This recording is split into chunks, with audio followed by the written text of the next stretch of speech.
everyone, this is Alec from Alnog and Adjacents, and we're doing a bit of adjacent modelling today. This is the first episode in a new series documenting my builds for the Peco Rail-200 competition. If you haven't heard of this competition yet, or don't know what it's about, Peco are putting on a modular contest for the 200th anniversary of rail travel in the United Kingdom. Well, 200 if you don't count everything that came before the Stockton and Darlington anyway. This competition comes in two halves and you're able to enter either half of it.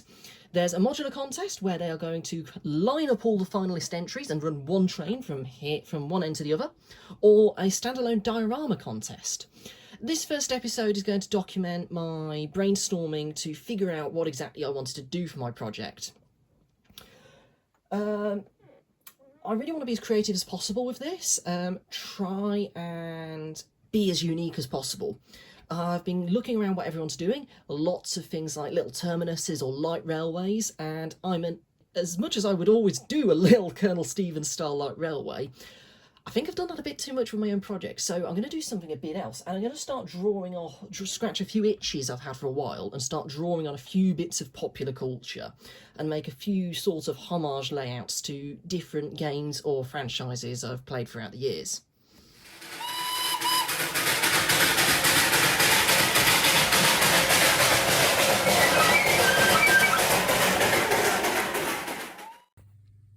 Wait, this isn't pop culture. Well, this idea is the one exception. Anyone who knows me well will know I have a deep obsession with the Darjeeling Himalayan Railway.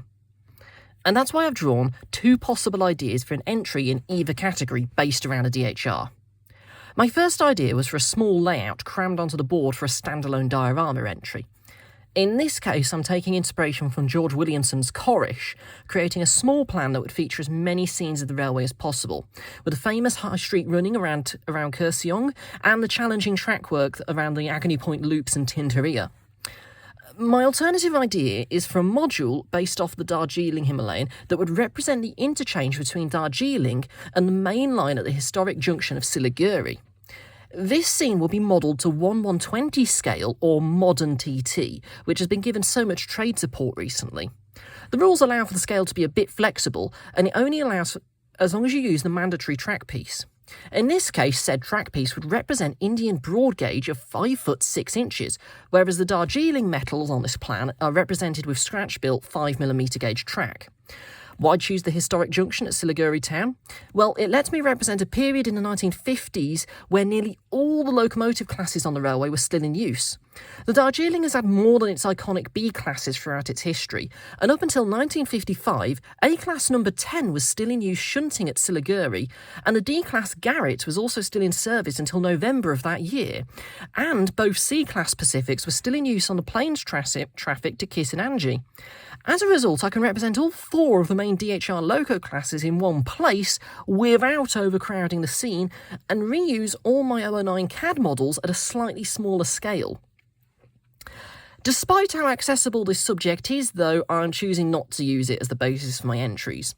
I already have a work-in-progress Darjeeling layout which does exactly what the layout diorama idea is, and secondly, a friend of mine is already considering a Darjeeling-inspired layout based off Dandot and Tipong collieries for her own entry, both of which use second-hand locomotives from the Darjeeling.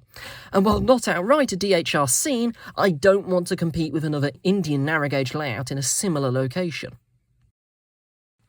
I'm a big Wallace and Gromit fan, and The Wrong Trousers is my favourite of the short films. It's a fairly well-known fact at this point that the props in the climactic train chase sequence use 00 scale Hornby components and track, and I've always wanted to build a homage to the ending of the short. Building a homage would be quite ideal as the module entry, with hastily laid track diving under the dining room furniture. There's a wealth of behind-the-scenes pictures now available from articles covering the short, especially from last year, in reference to its direct sequel, Vengeance Most Foul, which would make modelling things like the tiled floor and wallpaper very easy to do. The design would aim to include as many Easter eggs as possible, with rocket ships on the back wall, the porridge cannon on the table, a half-eaten loaf of Bakelite white bread, and the framed news article from the latest addition to the franchise. However, what scuppers this plan is one key rule of the competition. The entry cannot be over 140mm from the height of the board surface. While I could reduce the height of the table and the chairs, I feel it would result in an incorrect appearance for the scale of the track, and so I've consigned this sketch to the planning box for a later date.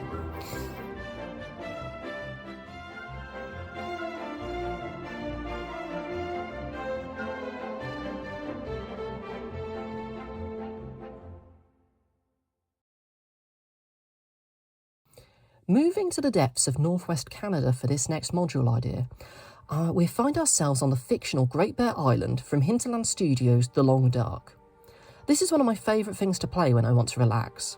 I've already used the game's Trans-Island Railway line as the basis for my HO-scale Great Bear Railway freelance, and I've a few models painted in the baby blue livery already, so modelling a section of the railway line seems a no-brainer. The basis I'm using for this section is the Mystery Lake region, where the railway line passes through Mystery Lake Campground and past the park office. It's a very basic scene and relatively simple one to make, if not for the myriads of pine trees I'd need to model. A train running through a snowy landscape and past the office building makes for an incredibly cosy scene. I've not yet modelled any snow, so this would be a new experience for me to attempt, and it already fits in with the existing models.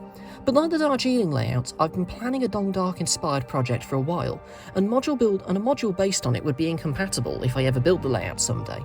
So we're going to put it on the back burner as well, and we're going to check out the next idea.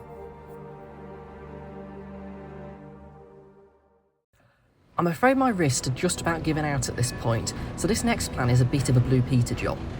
This concept is my final choice for the diorama entry, and titled A Slice of Saint-Denis.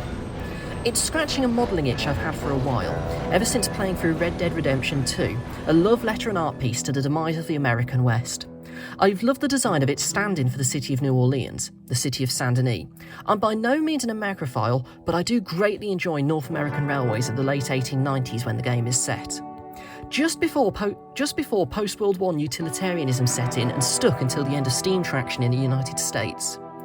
The diorama is to quite literally be a slice of the city. It's a compressed version of the city block and trolley line that's right next to the railway station in-game.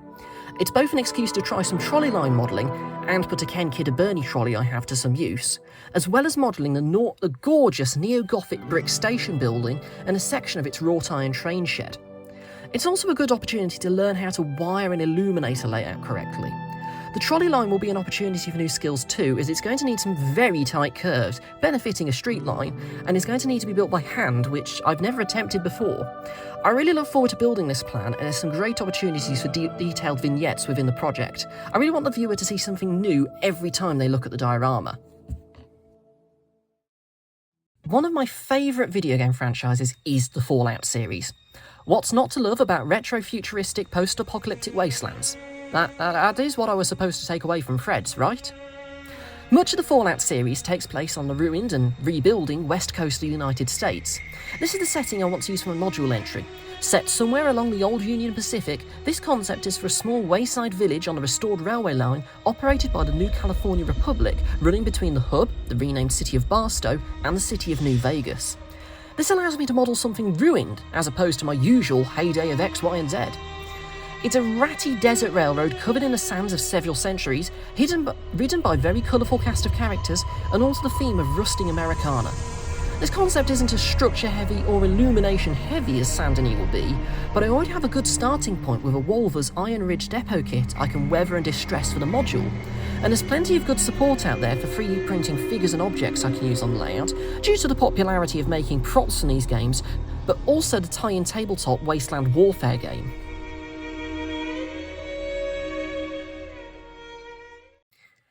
I'm really looking forward to developing my chosen designs over the course of the next few months, and that everybody watching does too. Video making is entirely new territory for me, if you couldn't tell by the quality of this audio, and any tips and advice are greatly appreciated. Ditto too for any modelling. Hopefully I've got plenty more where this comes from. Cheerio!